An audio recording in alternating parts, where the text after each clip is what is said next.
So the time has come to where you need to buy a new car, but just the thought of it makes you feel stressful or a little bit anxious, and it has you thinking about things like, how do you know if you're getting a good deal? How do you know you're not going to get taken advantage of? Where do you even begin? There's so many cars on the market. Which dealership are you supposed to go to? And it can all feel very overwhelming and intimidating. And ladies, I completely understand. I've been there, and it got me thinking a lot about, why do we feel this way? Is it because it's a male-dominated industry? There's a lot of salesmen and not as many sales women when you go to a dealership.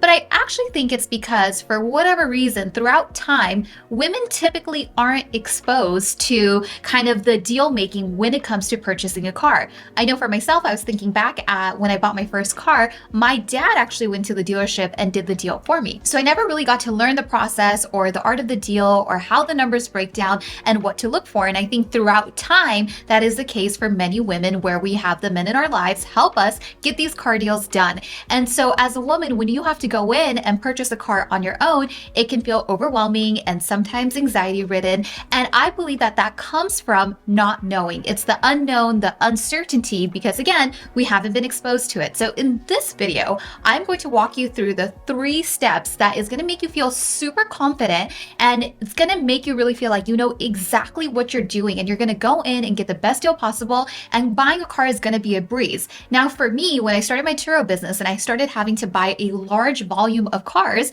and in the last 6-7 years, I've bought about 50 cars, I had to really dig deep down and figure out, okay, how do you get a good deal on a car? How does it all break down? What should I be looking for, and how do I negotiate this? So that is what throughout the years has allowed me to figure out exactly how to do it. And these days I can literally just walk into a dealership. I know exactly what I'm looking for. It doesn't matter who's helping me. And I know I'm going to walk away with a great deal with the car that I want, and I'm going to feel good about it. So let's dive into it. Okay, so I like to call this 3-part system the KYO system, which stands for know your options and keep your options open. So I literally have a whole notepad full of notes that is going to walk you through exactly how to do this, how to walk in to a dealership, confidently purchase a vehicle, and feel good knowing that you got the best possible deal and you knew exactly what you were doing.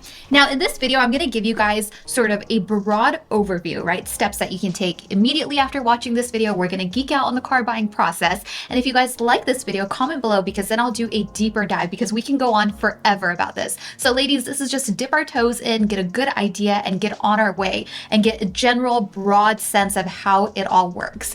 So the first part of the KYO process is knowing your affordability and your credit score. Now, this is really, really important, because this is going to help you determine what is your budget, what can you afford, what credit score do you have, and what is the financing going to look like. Okay, so I know that sounds like a lot, but it's really, really simple stuff, and I'm going to give you the tools on exactly how you're going to do this.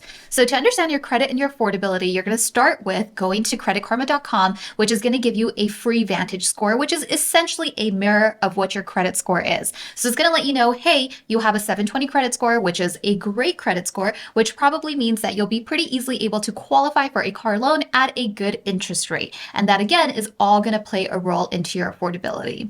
Next, you're going to evaluate your income, and you're going to kind of discern what are your monthly expenses and how much money can you comfortably on a monthly basis allocate towards the payment of the vehicle. Now, in the industry, they typically have a standard rule of thumb, and financial analysts have said that you typically want to allocate about 15% of your income and no more to a car payment, so that you are in a comfortable position, you are financially not taking too much risk, and you still have enough money to take care of your other expenses, plus to save, because you always want to give yourself a little bit of runway in case any major life events happen and you have emergency funds on hand. So you're going to really sit down, write down how much money do you bring in each month, what do your expenses look like, how much money do you have left over, and how much of that can you allocate towards a car payment very comfortably. And typically these car payments you are going to be making for at least about 5 years. So you need to think a little bit ahead into the future and make sure that that is something that you can sustain for an extended period of time, because that's how long it's going to take you to pay off your car loan, assuming that you are going to maintain this car for the life of its loan. So you're going to take some time, get a pen and paper, and you're going to take notes and write all of this down so that you can get an idea of where you land. Now, once you know, okay, this is more or less how much I can afford afford and how much I want to spend. And the next step that you're going to take is you're going to go and utilize a car loan calculator. Now, I love this one from nerdwallet.com, and it's amazing because it's going to help you understand based on your credit score and what you can potentially afford, what your affordability looks like for a vehicle. So it's going to give you sort of a range of, can I afford a $30,000 car? Can I afford a $40,000 car, a $50,000 car, based on all of those elements. So right now we're just getting a general sense of, okay, what's my credit score? How much can I afford? And you're going to start sort of triangulating all these pieces of information so that you know, okay, now when I go into the market, I'm going to start looking for cars. I need to look for cars within this price range and find something that I love. So that is the whole point of doing this little exercise, is to get a better understanding of where we stand financially, and so that we don't take on too much risk or take on cars that are too expensive for what we can afford. We want to be financially smart and educated. Now, for most people, they are typically going to trade in a vehicle that they already have, or they're going to sell it. So for most people who are out there purchasing a car, it's probably not going to be your first car. And if you find yourself in that position, what we need to do is figure out what is the value on your current existing car. And are you going to privately sell that car, or are you going to trade it into the dealer? Now, we can go on for days about this, but we're going to just use some really quick, simple rules of thumbs and information just to get us going. Now, if you have an existing car that you need to get rid of so that you can purchase your next car because you're ready for a new car, you're going to consider two things. Number one, when you privately sell your vehicle, so maybe you go through eBay Motors, or you go through Craigslist or Facebook Marketplace to sell your car, you are typically going to make hundreds, if not thousands of more dollars by selling it to a private party, because you can usually get top dollar when you sell it privately. Now, the downside of that is that it's going to take a little bit more time and effort to do that. And again, we can go into deeper details on this process in a different video, but that's what you want to start doing, is checking out and figuring out, okay, do I feel comfortable selling this privately, or do I want to trade this into the dealership? Now, the thing about trading it into the dealership when you're going to purchase a vehicle is that the dealership is going to offer you what is known as wholesale pricing or near wholesale pricing, because then the dealership has to either sell that vehicle or sell it through their auction portfolio and make a profit on that. So they are not going to give you the best price. But it's important to understand this, because right now we're trying to understand our finances, right?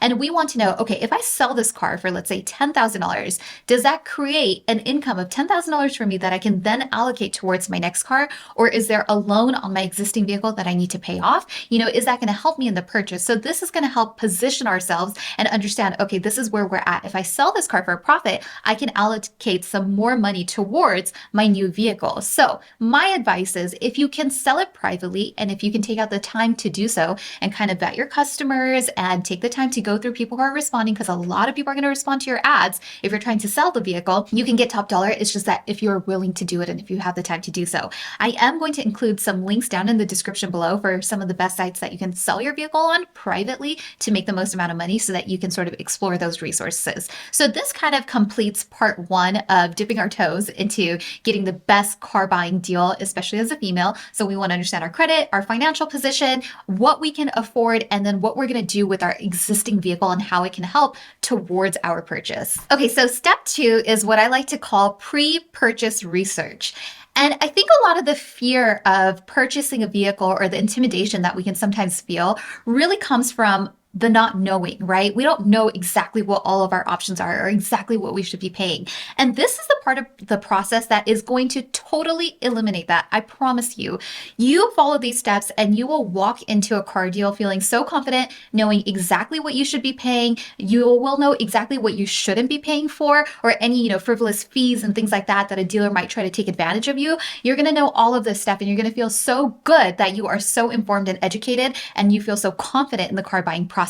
So when it comes to your pre-purchase research, you're going to start off by doing a few things, right? Now that we know our affordability and we know kind of where we lie in terms of credit, well, now we want to figure out, what kind of car do I actually like? So if you don't know exactly which type of car that you like, and maybe you're thinking about a couple of different models, you can actually do a few things. One of my favorite tips that I read on a blog called realcartips.com, the blogger, he recommended that you go to an auto show. And I just thought that that was such an amazing tip. And he made such a good point. If you go to an auto show, so if you're in California, example, there is an auto show called the LA Auto Show. And basically every manufacturer comes out, they have all the different makes and models, and you can check them all out. Now, you can't necessarily test drive them, but the beauty of going to an auto show is that at your leisure. You can sort of explore all of these cars. You can sit in them, you can see which ones you like, and you don't have any pesky salespeople or dealers that are on your back or trying to convince you to purchase a certain car. So you can really just test them all out. Now, another thing you can do is also leverage a platform like Turo. You can go on Turo and actually rent some of the cars that you're really interested in. You can keep them for a day or two, really see what it feels like to drive them and enjoy them. I get so many people who rent from me for that exact same reason, because they are considering purchasing the vehicle that I have. And I think that that is an amazing way to test drive cars and really mitigate some of that pressure of going to a dealership and feeling like you have to give them your information, or you have to buy a certain make or model, or that you're being pushed into, picking a specific car and getting that deal done. So that's how you can avoid that whole thing and kind of narrow down some of the makes and models that you really, really like. Now, the next thing that you're going to do is you're going to start doing some online research. The beauty of technology today is that there are countless websites out there, Edmunds.com, TrueCar.com, AutoTrader, and you can go online and literally find the make and model that you like and take a look at all of the listings.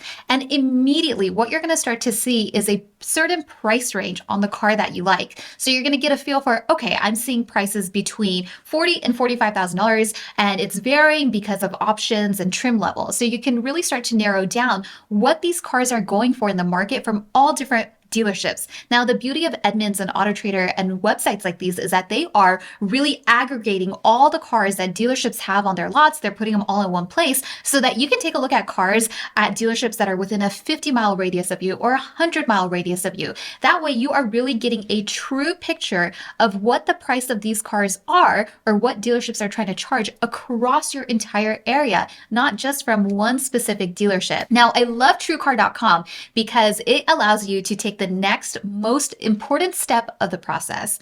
Now, once you kind of narrow down what kind of car you like and you do your research on all of these websites and you say, okay, I feel like this car is in my range, and now I kind of want to see, what kind of a deal are these dealerships going to offer me?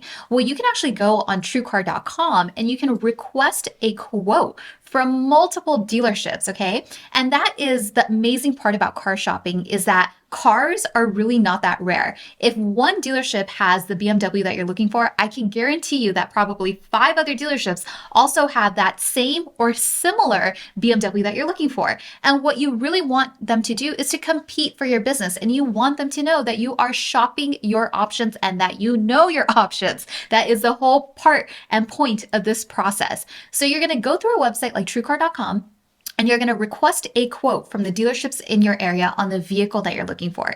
Now, they're all going to email you and they're going to let you know, the prices that they are offering for the car that you're looking for. And this is where the process gets really, really fun. You're going to reach back out to these dealerships and say, hey, I am shopping and calling around the other dealerships in the area to see who can give me the best offer. If you can give me a good competing offer, then I'm willing to come down this week and purchase this vehicle from you. Please email me with your best offer. Now, again, I'm going to put some helpful links down in the description below because we're going to try to keep this concise as possible.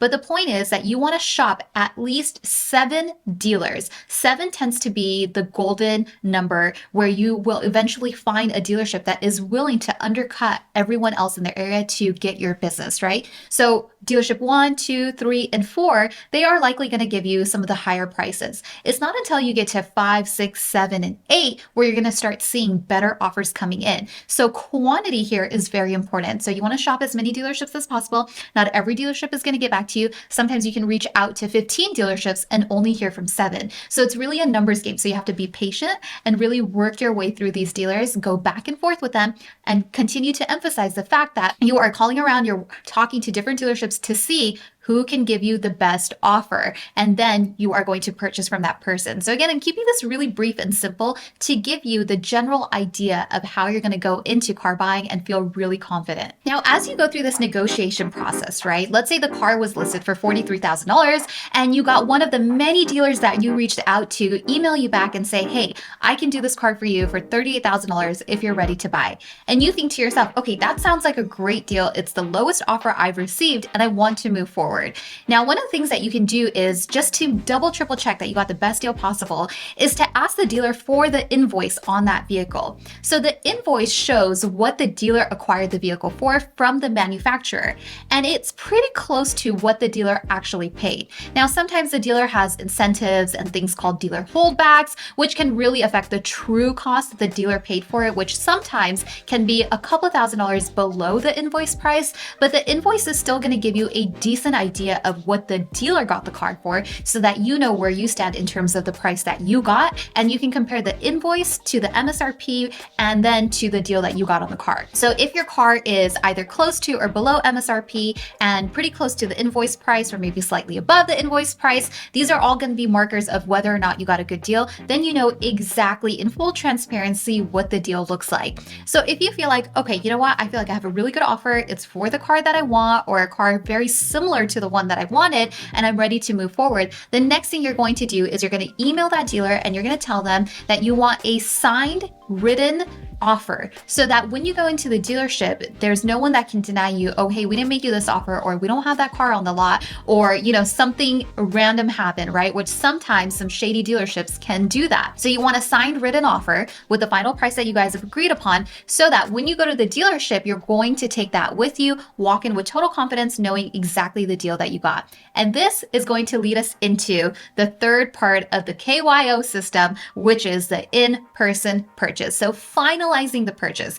You've done your research, you got the best possible offer, you found a dealer that you want to work with.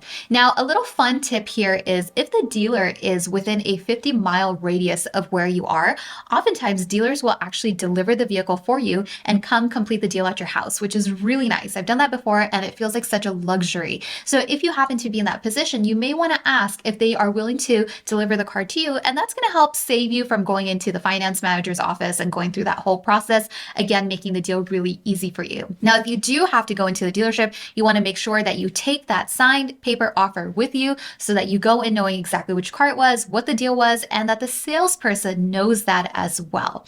Now, the final thing is when you go through your sales contract, a lot of people get nervous at this part of the process because sometimes they can offer you a lot of upsells like warranties and paint protection and security alarms and gap insurance. It's a lot of stuff and it can be overwhelming, but their job is to upsell you on a lot of this stuff because a lot of their margins come from there. So I want to just break down really quick which fees are non-negotiable in a contract and which things you should probably stay away from, which are oftentimes upsells or just not necessary. So let's take a look at those. Okay, so we're going to start off with all the fees that are legitimate, which sometimes can sound like they're shady, but they're actually not. And again, I'm going to put all of this stuff in the description. And real quick, I wanted to mention that I have an absolutely free car buying guide, which actually summarizes a lot of what I discussed on this video on my website at powerhost.club. So you can go there, grab it totally for free. And then that way you also have all of this information in written form that you can refer back to time when you go through the process. Okay, legitimate fees that you'll see on your sales contract as you go through the process that you don't need to worry about. Tax, title, and license fees, all of that money just goes straight to the government. Then there is something called a doc fee, which stands for dealer documentation fees. This is the amount a dealer charges to complete all the paperwork related to the sale of a vehicle, including the sales contracts, filings with the DMV, and any other paperwork. So this is very normal and you will definitely see that, and that's legitimate. Then there is something called a destination fee. This is a shipping fee charged by the manufacturer to transport the vehicle from the factory to the dealer's lot. Now, these fees are usually around $700 to $1,000, and you just want to make sure that the dealer includes the destination fee when they quote you on the price of a vehicle, because you are going to have to pay that. It's legal. They do invoice you for that, so you just want to make sure that that is accounted for when you are getting that offer. And there are other fees which I thought is so interesting that sound like they're not legit, but they actually are. But here's how you're going to verify that they are in fact supposed to charge you for this stuff. So there's something called a regional ad fee, right? So on Toyotas, for example, you'll see it as a TDA, which is Toyota Dealer Advertising Fee. And then there's others that are called MACO, Market Area Co-op Advertising Fee. So in order for these fees to be legitimate, they must be listed on the vehicle invoice. And this is why it's so important to ask for that invoice so that you can make sure that these fees are on the invoice, which means it's passed on from the manufacturer and then it's passed on to the customer. But if it's not on the invoice, then you shouldn't have to pay these. So that's how you're going to cross-check that information. And then again, the other ones that you want to check for on the manufacturer's invoice is admin fees and fuel charges. So again, those are legitimate, but only if they are on the invoice. So you want to make sure that that stuff is there. Now, fees that you should not pay. This is the big one here. So additional dealership markup. So dealers use all kind of official looking acronyms to pad their profits with fake fees. The most brazen are the ADM fees, additional dealer markup, simply an additional profit for the dealer. When there is no more demand than supply on certain models, you will see these additional markups. So you definitely don't want to pay an ADM fee. And again, I'm going to link the page to all of these fees. It's from my favorite car blog called Real Car Tips, and that way you have record of exactly what to look for. The next one is called a dealer prep fee. This fee is usually ranging between $100 to $400 that a dealer will try to charge for preparing the vehicle for sale. And then sometimes there can be additional fees if they are not listed on the manufacturer invoice, and you definitely want to make sure that you are not paying for them. So this is how to understand really the final step of the process where you are signing that sales contract, agreeing to the price and your payments, and you just want to make sure any additional fees, because sometimes they can really rush you on that part so that you don't pay attention. And just remember, the ball is in your court. You should feel confident in saying, hey, you know what, I'm just going to take 15, 20 minutes. Let me read through this. Let me make sure I understand everything. Let me go line item by line item by line item. It doesn't matter how much they try to rush you. You have the power to just say, hey, let me digest all this information before I sign anything. And that way you can thoroughly go through the fees, make sure you're only paying what you're supposed to and not paying anything extra. There are other things like extended warranties and gap insurance, which are two of my favorite things. Now, oftentimes the finance department is going to try to sell you on some of these, and some of them are good. So for extended warranties, I think those are great if you think that you're going to really keep your car for the life of the loan, because most warranties will typically expire after about 35,000 miles. And if you're going to keep your car for 5 to 6 years or sometimes longer, then that extended warranty can go a long way in really minimizing your cost of maintenance over the long run. And then the next one is gap insurance. Now, I personally love gap insurance and I try to get it for all of my cars. And I love gap insurance because what gap insurance does is if your car gets totaled for some reason and the insurance pays out on the vehicle, gap insurance covers the gap between what your car was worth, which is usually less than what you owe on the loan of your car. And so gap will kick in and it'll cover the remaining balance, which oftentimes can be thousands of dollars. This has happened to me many times with my Turo cars, and it's really come in clutch because I didn't have to pay $2,000-$3,000 of an outstanding balance on loan because my gap insurance really covered it. Then there are a lot of other things that they're going to try to upsell you on that I don't think are worth it, and it's something for you to consider, but all of these things are going to add on to the cost of your vehicle that you're going to be paying monthly. They're going to break it up into, all your payments over 5 to 6 years that you're paying interest on. And that's why you want to be so careful about anything that you add on, any upsells you add on, right? So there's going to be things like paint protection and tire protection and security systems and, fabric protection, all kinds of stuff, right? And in reality, you don't need any of that. If later you want to do any of that stuff to your car, you can go to a third party. If you can afford it, just pay for it outright. But I typically would not recommend that you add this on to your car deal. And some of the stuff, I tell you, it sounds so enticing. They're really good at selling it to you because, of course, it's profitable for them as well. So it's nothing bad on the dealer or the finance department.